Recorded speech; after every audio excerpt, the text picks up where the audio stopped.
Hey there, it is Jamie from the School of Creative Magic, and I wanted to stop in today and talk to you about the power and importance of assessing your own work as a creative person, as an artistic spirit.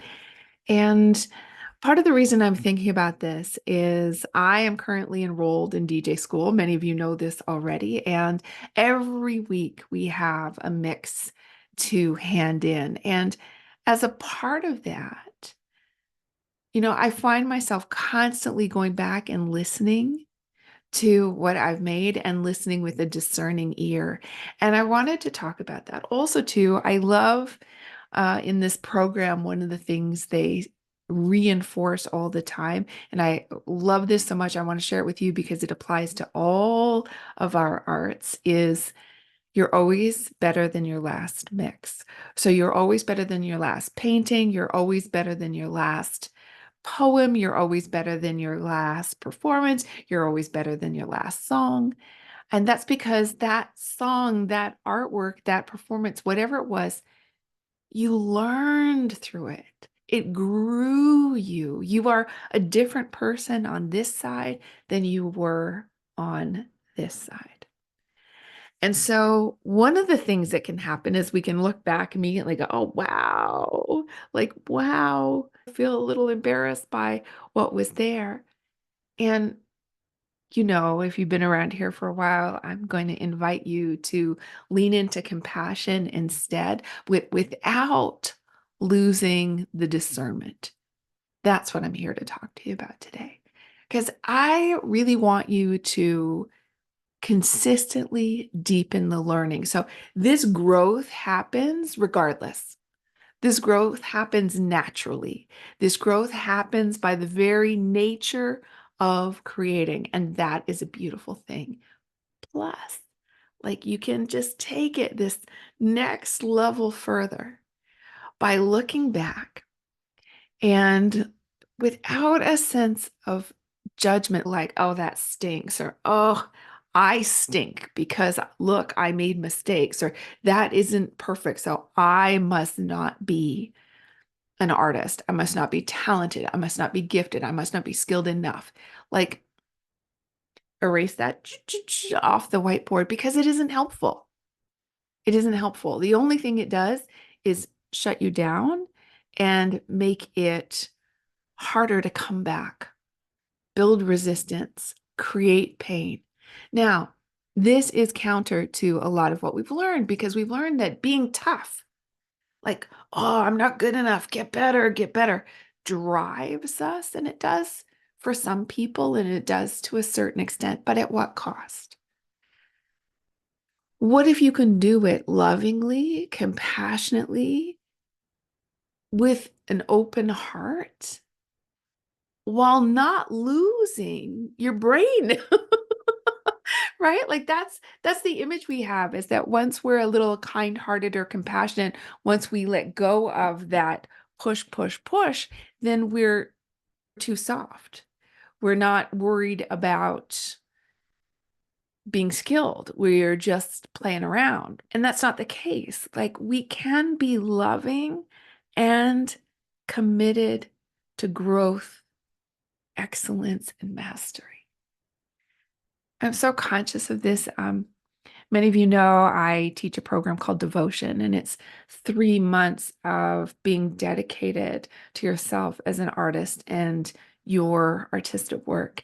And for me, this period of time when I am giving over so much of my time and attention to learning the art of DJing, this is my devotion. And as I do it, I am learning about myself, sometimes painfully confronting myself, my fears, my insecurities. Growth will do that to you. And I'm also really committed to doing a good job at this, to learning the skill and the art of what it means to be a DJ, because I want to bring musical experiences to people that are meaningful to me and meaningful to them and that create magic on the dance floor. And so I am willing to show up and do the work, which is what I'm doing. And so in order to have that growth, like it requires this learning that I'm trying to suggest you take the time to do. At first, when I've made a mix, like I don't want to listen to it afterwards because I have my feelings about whether I enjoyed making it, whether I struggled making it. Like there's the energy I had during the moment I was creating it. And I get a little nervous. Like if it was great, I get nervous that I'll listen and find out it didn't translate. And if it wasn't great, then I get a little nervous. I'm going to listen and spend my whole time kind of like, oh. So I have to give myself a little bit of spaciousness. And sometimes that's an hour, and sometimes that's a night. I don't usually leave it longer than that. And then I listen and I notice with curiosity and compassion, like, because I'm already better than the last mix, I'm already the big sister to the artist who made that mix. And I can see, like, oh, right, we took that bass out too soon. But when I notice that, what gift do I give my future self to hold the bass longer? Right? So if I can find the wherewithal to look and assess with love and lightness, to assess without being critical, without beating myself up, without being mean about it, to just accept that mistakes are going to happen, that this is all a learning process. And this is the great thing, but the hard thing that we as artists, the nature of our fields is it will always be a learning process. If you paint for the next 30 years, if you play the guitar for the next 50 years, if you're 97 and you're throwing another pot, you will still be learning from it. You will be a master of all that you've taken into your bones, into your cells, into your knowledge base, and you will still be learning, which makes it glorious and also makes it important to learn the skill that I'm talking about, which is to lovingly look and learn at your own creations. So, some of the things you might consider are, what was my intention when I stepped into this? Like, what was I trying to do? And where did I succeed? And where did I fall short? And where were wonderful surprises that were way tangential to my intention, but were amazing? And in the places where you go, wow, that fell short, like in my most recent mix, I could see some of my great intentions fell short. And why? Because I haven't yet mastered the execution. That's okay. That tells me something. If I want to really bring across my vision, I need more practice, just more hands-on time, more honing of my skills. This is me like turning the dials, right? I need more hands-on time to build that manual skill so that my body and my skill and my body memory is available for that execution. There's no judgment on me that I don't have it yet. It's just like, oh, interesting. That's something. Now I know. It's so great. It's like it gives you your homework. It's like, oh, now I know what to work on next. So, looking at the things where somehow it didn't meet your expectations, what can you discern from that about what you need to learn next? What you need to practice and what you need to learn. So the distinction I'm putting here is there's some things you can look at and go, oh, like I know this skill. I just need to practice it. And then maybe you've bumped up against something where you're like, I actually don't know. I don't know how to do that. Like I don't know how to create more luminosity. My first job then is to experiment, but my second job is to Google, to seek out a teacher, to ask a friend, to do some research, to bring new skills and new tools into your toolkit as an artist. And again, consider that lack of hitting the mark perfect because it showed you what you need next in order to achieve your vision. So part of this is letting go of the need of any one particular project to be the end all be all perfect embodiment of your brilliance, and to look at each one as a moment in time that offers something wonderful, including where to go next. Also, I'm always going to tell you to look at what worked. Where did you go? Yeah, woo! Like, I got that. Listen to that. I love it. One, so that you can drink in some success. So you can, like a tree, like draw in that nourishment, which will give you strength to keep going through the hard times. This is not frivolous to celebrate. It is essential. Also, it's your opportunity to see, how do I notice what's working? What signals to me that work? Like, so for me, it might be, oh, those beat matched perfectly. That was amazing. Yay. Or it might be like, ooh, I love what happens when those two songs talk together. And that's also building my vocabulary as an artist in this field.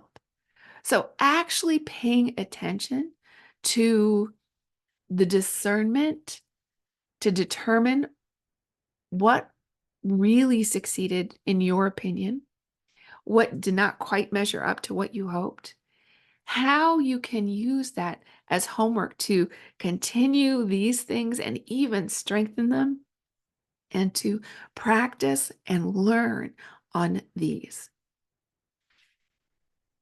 You have so many abilities and gifts and talents. You have so much potential inside of you to grow yourself into the artist you want to be.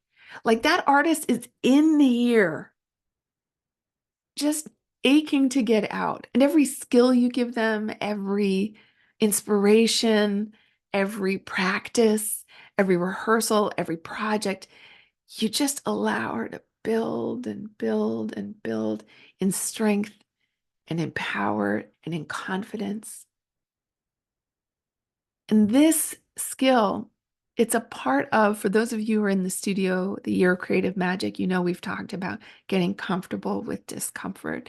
This is a part of it. This is one kind of discomfort, is being able to look at your work and feel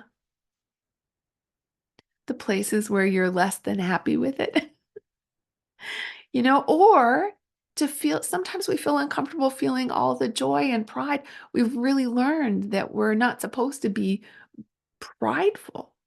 But what if it lights you up inside? You're like, oh my gosh, I can't even look at it. It makes me so happy. How do we expand our capacity in our body and in our emotions, in our spirit, to hold these sensations as we look and love and learn and grow more and more and more into the artist we truly are? I hope this was helpful for you today. It has been a joy for me to be here with you and to share both my own experience and what I'm learning in a way that I hope inspires you to do the same.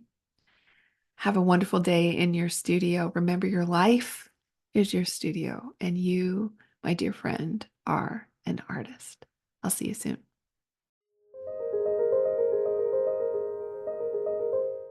Just before I go, I wanted to take a moment to talk about devotion in case you heard about that program and it sparked a little, like, what is that? Or a little interest in your heart. It is my 3 months of deep devotion to you as an artist, to making your creative work. I'll be running it again in January 2025. I can't believe we're already talking about that. But I do have a waiting list set up, so that if that sparked some interest in your heart, please come on by the School of Creative Magic. I'll also leave a link for you, and sign up. It's got very limited enrollment. It's very magical. It's deeply connected. It's intimate and always, always special. I hope you'll join me for that. And if you're interested in the studio, A Year of Creative Magic, we are in process this year, but I have decided to offer it again next year. So I'll be setting up a wait list for that soon. So keep your eyes and ears open. You can always come on by the School of Creative Magic and sign up for my weekly love letters. That way you won't miss a thing. Okay. I think that's officially everything. Once again, have a great time in your studio. I'll see you soon.